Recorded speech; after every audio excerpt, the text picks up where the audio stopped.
So ito yung one month and 1 week update sa ating Dumpo strain at saka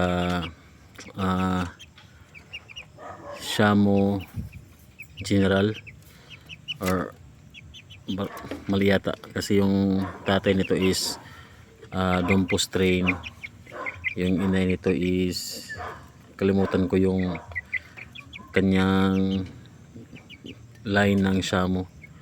Ayan. So this is male and female, and yung pinapakain natin sa kanila is yung stag booster ng Thunderbird. Ayan. Saka nilagyan ko sila ng hanging na waterer para di sila ganong yuyuko pag iinom. Ayan. And update ito is 1 month and 1 week old. Ayan.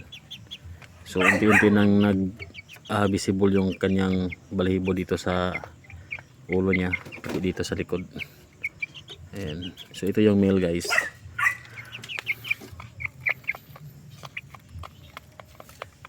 So binigyan ko sila ng snack. Ayan. Tama-tama maubos nila to mamayang mga 1 EM. Ayan.